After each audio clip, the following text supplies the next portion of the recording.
Brandy Stevens-Rosine texts a friend saying she had a bad feeling about going to see her ex-girlfriend, Jade Olmsted, and Jade's current girlfriend, Ashley Barber.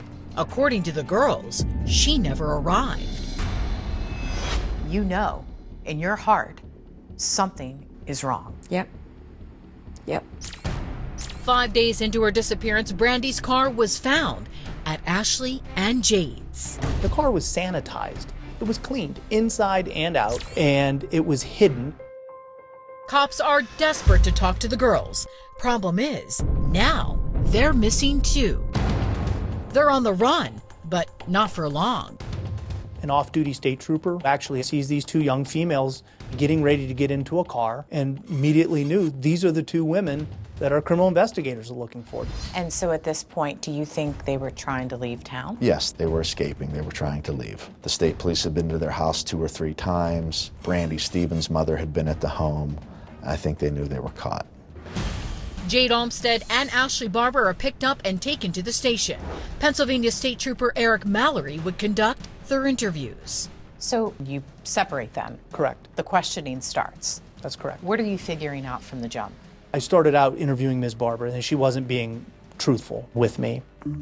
Ashley changes her story from Brandy never making it to the house to telling Mallory that Brandy did come to the house, but left to see another woman. That second rendition of the story basically was that Ms. Stevens had showed up at the house and she had planned on meeting another young woman by the name of Jamie.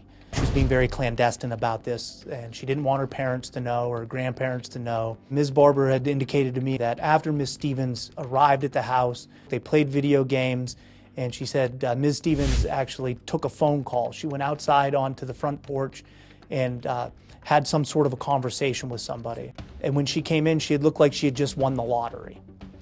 And basically, shortly after that, she gathered her personal belongings out of her vehicle and she started walking down Drake Hill Road, and she was never seen again. So she leaves her car behind, takes her personal belongings, and walks away. Correct. And what was Jade telling you? Basically, they both stuck to the story that Ms. Stevens had showed up and was running off to meet another young lady who was never seen from again. Could Brandy actually be with another woman? Anything is possible, but that seems unlikely, especially when Ashley changes her story once again, this time pointing the finger at Ashley's own father. Ashley Barber comes up with this fantastical story and blames her father. Blames her father? Blames her father. She explains that Brandy, Ashley, and Jade are down in the woods by the fort, and her father comes down, and he's mad that the vehicle's there, and he's mad that Brandy Stevens is there, and he says some disparaging things about lesbians and homosexuality, and Barber says that her father and Brandy end up getting in a fight. It's Ashley's father who uses the shovel and attacks Brandy Stevens. Did you think, maybe he could have done this? No. But while Trooper Mallory is interviewing the girls, investigators are in the woods, 400 yards behind Ashley Barber's house, stumbling upon an absolute horror. Coming up, there's some fresh dirt that it looks like there had been a hole dug. They rope off the area, consider it a crime scene, and eventually begin to dig. What will cops find? What will the girls say next? As Trooper Eric Mallory is hearing their multiple versions of events, cops are in the woods behind Ashley Barber's home, uncovering a nightmare.